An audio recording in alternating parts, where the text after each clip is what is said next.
In the opening scene of the movie we see a young woman named Sarah who spent her days working behind the counter of a busy fast food restaurant, constantly checking her phone between orders in hopes of hearing back from a casting agency, and one afternoon her manager Carl caught her mid-scroll and reminded her sternly that phones were not allowed during shifts, which sent her scrambling to apologize and tuck the device back into her locker, yet despite the scolding her mind never really stayed on the job, because deep down what she truly longed for was a career on the silver screen, not a life spent flipping burgers, and that longing was the reason she kept refreshing casting websites every chance she got, terrified of missing the one opportunity that might finally change everything.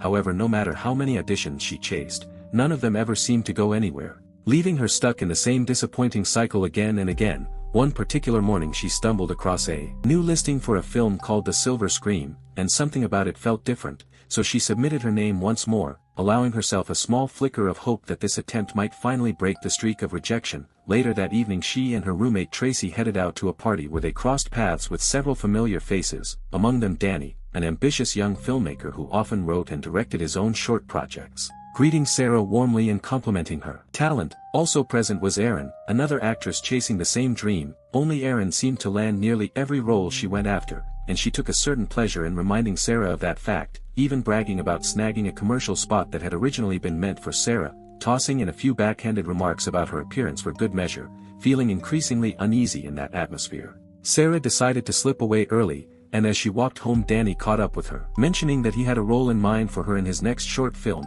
Right as they were talking her phone buzzed with a message from a company called Astraeus Pictures, the studio behind The Silver Scream, informing her she had been selected for an audition. Both Danny and Tracy were overjoyed on her behalf, while Erin, upon hearing the news, brushed it off as though the opportunity meant nothing at all. That night Sarah dreamed she was already in the audition room, fumbling over her lines, growing more anxious by the second, until the dream twisted into something far more sinister and jolted her awake in a panic. Shaken but relieved it hadn't been real, she pressed forward, and the following day she arrived for the actual audition, spotting another hopeful actress leaving the room looking utterly defeated just before it was her turn to step inside. She introduced herself to the panel, admitted she had grown up loving horror films, and asked them to give her a chance to prove herself, then delivered her scene as best she could. Afterward the casting assistant simply told her they would be in touch, a phrase Sarah recognized immediately as a polite brush off. Desperate, she begged for another shot, but was told the day's auditions were finished. Crushed and humiliated,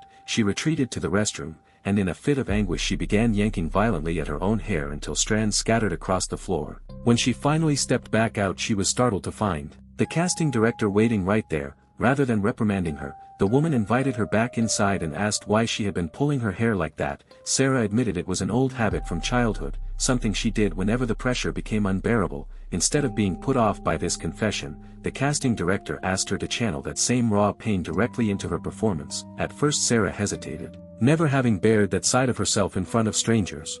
But her hunger for the role won out, and she let every ounce of frustration pour through her. This time her performance left a real impression, and the casting director promised to be in touch soon. Back at the apartment, Tracy asked how things had gone, but Sarah, unsure how to process the day, shut herself away without saying much. The next day at work her phone rang again, and she rushed off to take the call. On the line was the casting assistant, informing her she had advanced to the next round. Thrilled beyond words, she nearly missed that Carl had caught her on her phone once more. This time he tried to reason with her, acknowledging her dream but insisting she still needed to take her job seriously while she was on the clock. Convinced this was finally her real shot, Sarah made an impulsive decision and quit on the spot, brushing off Carl's warning that the acting world rarely worked out the way people hoped. The next round of auditions took place in a dim, unsettling room, where she was again asked to dig into an emotionally heavy scene, but before she could begin, the casting director requested that she undress. Sarah balked at first, though her desperation for the part eventually won out and she complied.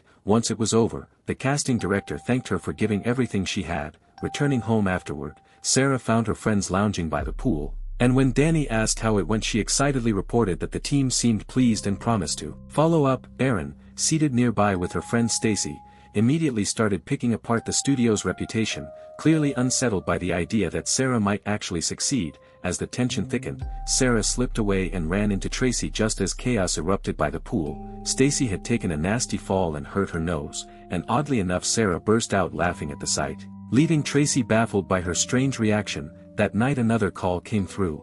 This one informing her that the film's producer wanted to meet her in person. Elated, she dressed up and said her goodbyes, enduring a few more jabs from Aaron about her outfit along the way. When she arrived at the meeting, the casting director led her into a private room where the elderly producer was waiting. He seemed genuinely taken with her, discussing the film and the role of Celeste at length, insisting she was exactly the actress he needed for the part, promising her face would end up on the poster itself. Caught up in the moment, Sarah declared she would do whatever it took to earn the role, but then the conversation shifted, and the producer began making advances that left her deeply unsettled. Realizing things had gone too far, she fled the room in a panic. Back home, she collapsed into tears, and Tracy came to comfort her once she explained what had happened. How the producer had tried to force himself on her, how she had believed this time would finally be different. Only to watch the dream slip away once more. Moved by her friend's pain, Tracy did what she could to console her. The following day Sarah swallowed her pride and returned to the restaurant to see Carl, apologizing for how she had acted and asking for her job back. He told her the position had already been filled, but seeing how genuinely sorry she was, he eventually relented and gave her another chance. Grateful yet embarrassed, Sarah accepted, realizing she had few other options left. Later that afternoon she reunited with her friends, and what began as an ordinary hangout soured quickly once Aaron started taunting her over the failed film deal, practically gloating as she danced around in celebration of Sarah's misfortune. Unable to stomach it any longer, Sarah walked off and sat alone near Danny's car, where he eventually joined her, admitting he already knew what had happened since Tracy had told the others. Disappointed that her secret had spread, Sarah nonetheless listened as Danny reassured her that one setback wasn't the end of her dream, and offered her the lead role in his short film instead, even though it was only an independent project, hoping it might restore some of her confidence. Touched by the gesture, she accepted. That night the group gathered again at the pool, and while everyone else splashed around laughing together, Sarah kept to herself in a quiet corner, watching from a distance and feeling as though she alone were still fighting for something the others had never had to struggle for. Her thoughts drifted back to the producer's unsettling words, and after turning them over in her mind, she arrived at a decision that would change everything. Determined to do whatever it took, she called the casting director and told her she was ready to accept the offer she had once refused, pleased by the change of heart. The casting director invited her back to finish what had been left unresolved. Sarah dressed carefully before heading to the meeting once more, and upon arrival the casting director escorted her straight to the producer. Standing before him, she pleaded for the role she had always dreamed of, and he told her plainly that if she truly wanted it, she would need to give up her body and soul entirely to Astraeus Pictures, abandoning her old life for one of wealth and fame. Blinded by ambition, she agreed to every term without a second thought. Moments later, two robed figures entered the room, revealing that the producer and the entire studio were part of a hidden cult devoted to dark rituals. No one could have predicted what price she would ultimately pay. The next morning she woke with searing pain in her stomach, and by the time she returned to work her condition had only worsened. Concerned, Carl urged her to go home and rest,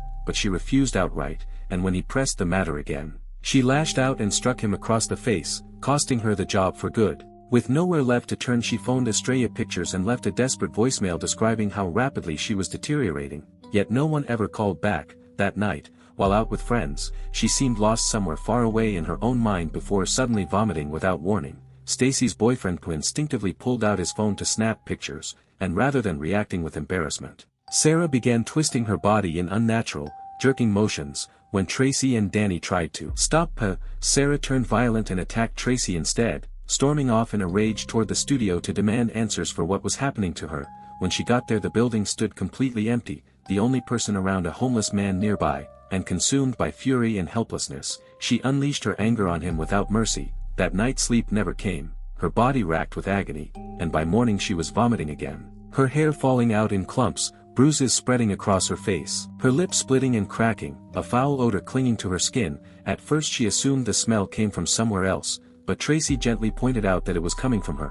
Worried, Tracy tried to talk things through calmly, only to be met with hostility. Before long, Sarah accused her of betraying her trust by spreading her private struggles to the group, even claiming Tracy secretly relished watching her fail. Exhausted by the accusations, Tracy finally admitted how draining it had become living with someone so consumed by an uncertain dream, reminding her she was 2 months behind on rent that Tracy had been covering alone, and asking why she wouldn't just find something stable instead. Those words shattered whatever was left of Sarah's resolve, and back in her room she discovered an envelope stuffed with cash sent by the studio. Without hesitation she flung the money at Tracy and demanded she leave the apartment for good. Moments later she was startled by the sudden appearance of the casting director, who covered her mouth and told her to stay silent, promising to show her something. what followed was a vision of herself transformed, radiant, glamorous, admiring her own reflection with pride. The next day brought unbearable convulsions, her fingernails falling away one by one, thick dark blood oozing from her skin with a stench she could barely stand. As though she were rotting from within, while trying to clean herself in the tub she felt something writhing inside her stomach, and moments later she vomited a mass of worms. On the verge of collapse, her phone rang once more, and summoning what strength remained she crawled across the floor to answer it. On the other end the producer explained that if she truly wanted her dream fulfilled, a sacrifice would be required, making clear that a life would have to be taken to pay for her ambition. That same night she made her way to her friend's building nearby, intending to use them as the offering, arriving just as she discovered Danny and Aaron together. Once Aaron stepped away to the bathroom, Sarah followed and confronted her, accusing her of seducing Danny to steal the role meant for her. Aaron denied it, explaining she and Danny had been together long before he ever started the project, and had no need for tricks to land a part. Growing irritated, Aaron shot back by bringing up how Sarah had been willing to sleep with the producer just to get cast, and upon flipping on the light, she recoiled in horror at Sarah's ravaged appearance, her anger dissolving into concern as she offered to rush her to a hospital. But before she could act, Sarah turned on her and took her life without hesitation. The violence didn't end there, as she went on to kill Stacy, and Danny in equally brutal fashion. Having carried out the killings, she took part in the studio's ritual under the producer's guidance to complete her transformation. And when it concluded the next morning, a pair of hands rose from the earth, revealing Sarah reborn as someone else entirely. Nearby she found a box left behind by the studio and carried it home with her. Sometime later Tracy returned to make amends over their earlier fight, and upon pulling back the blanket covering her, she was stunned to find Sarah's body flawless beyond recognition. What struck her most, though, were Sarah's eyes, now glowing an eerie shade of green. Moments later Sarah seemed to seize control of Tracy's very mind, drawing her down beside her, and after asking her to say one final goodbye, she drained the life from her as the last step of the ritual. Once it was finished, Sarah admired her new form with total satisfaction, her beauty now flawless, every ounce of suffering she had endured finally having paid off. Much like a caterpillar shedding its old shell to emerge transformed, she had abandoned her former life entirely, sacrificing even her closest friends, to claim the dream she had chased for so long. Dressing herself in the gown, wig, and satanic pendant the studio had prepared for her, she stood at last on the threshold of the life she had always wanted, though it had cost her every trace of the humanity she once carried. And with that she stepped forward, ready to begin her new existence as the studio's newest star, bound now to the cult that had remade her. Make sure to subscribe and turn on notifications so you never miss a video like this.